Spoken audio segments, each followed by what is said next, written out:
புதன்கிழமை ஒரு பிரதர் இங்க ஜெபிக்க வந்திருந்தார் விடுதலை கூட்டத்துக்கு. Last Wednesday there was a brother who came here to pray here.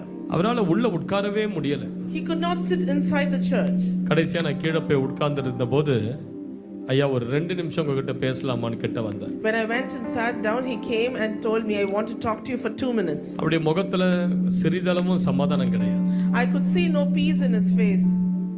Feedback இருக்குது பாரு.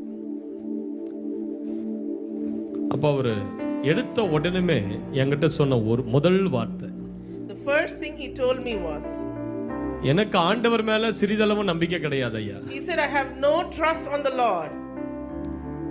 நான் கேட்டேன், ஏன் நம்பிக்கை கிடையாதுன்னு சொல்றீங்க? I said, why do you say that? ஆண்டவர் ஒருவர் இருந்தா ஏன் இந்த பூமியில வேதனைகளும் பாடுகளும் தவறுகளும் குற்றங்களும் நடந்து கொண்டிருக்குது?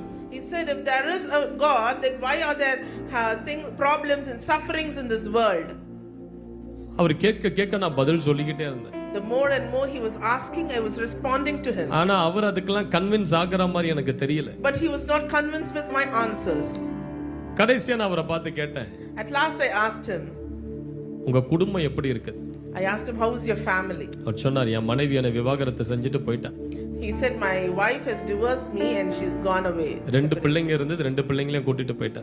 I have 2 children and she has separated both the children from me. எனக்கு தாங்க முடியாத ஒரு தலைவலி வரும். He said, I have a pain that cannot be described. அப்படி வந்ததுன்னா எங்க தாய் தகப்பனை போட்டு அடிப்பேன்.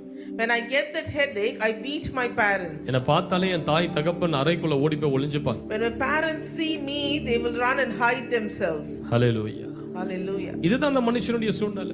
This was his situation. இவ்வளோ பிரச்சனையை வச்சுட்டு அந்த மனுஷன் சொல்லிட்டு இருக்கிறான், இந்த உலகத்துல கர்த்தர் என்பவர் இல்லைன்னு சொல்லிட்டு இருக்கான். In the midst of all these problems, he was saying that there is no real God. ஏன் அப்படி அந்த மனுஷன் சொல்றான் கர்த்தர் இல்லைன்னு? Why is he saying that there is no God? சங்கீதம் 10:4 சொல்லுகிறது, துன்மார்க்கன் தன் கர்வத்தினால் தேவனை தேடான், அவன் நினைவுகள் எல்லாம் தேவன் இல்லை என்பதே.